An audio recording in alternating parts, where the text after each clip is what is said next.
Out west, as President Trump supporters and Antifa clashed at a Patriot prayer rally in Portland. Here's part of it.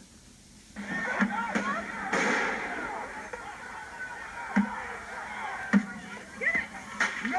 Knock the off now! Leave it.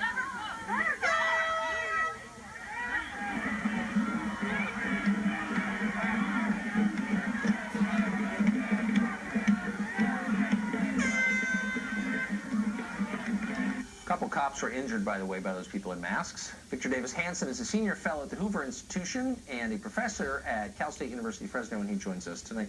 Professor Hanson, so you've seen a pretty notable surge in violence from the left in the past year.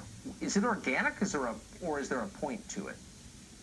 Well, I think they function in a void. The Democratic Party and the progressive movement right now doesn't have an agenda. They don't, I mean, you can't really run on more open borders or more regulations or less gas and oil production or 1.6% GDP growth. And in that void, we've got an Antifa street thuggery that's wagging the Democratic Party, and there's sort of a Robespierre or a whiff of Mao in this, because we started with Obama in 2008 as a Democrat, and then we went to liberalism, now progressivism, and now Antifa is the engine that's driving things. And if they if they can convince the Democratic Party in 2018 that there's a fascist under every American bed in every American bedroom, they can gin up hysteria, because there's very few. I mean, everybody hates supremacists. They're an odious group, and they're not very numerous or influential. But if you can convince them in 1950 style that they're everywhere, then maybe you can gin up identity politics and get the vote out. But there's a kind of a history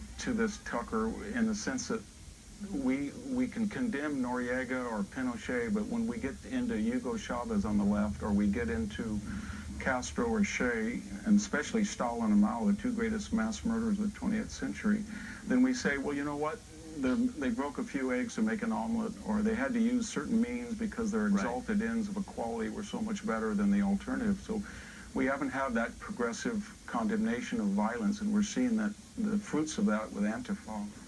No, and in fact, you've seen the left make apologies for political violence for generations, as with Castro, who put AIDS patients in concentration camps, but that was okay because he was doing it for all the right reasons. They're useful idiots, I think.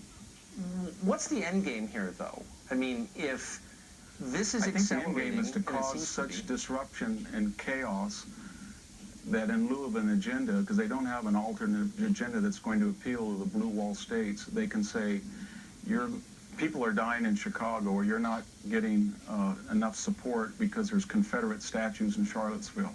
So they can address the misdemeanor that's irrelevant, because they can't do anything about the felony.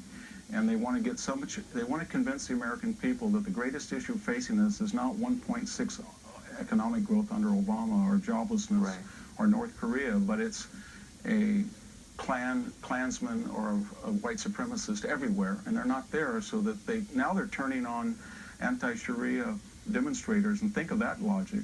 An anti-fascist organization is mad at people protesting the fascist elements of Sharia law, where they stone adulteresses and go after kill gays. So it's sort of Robespierre all over again. The authoritarians always find each other in the end, I think. Professor, thank you for your perspective, as always. Good to see you. Thank you, Tucker.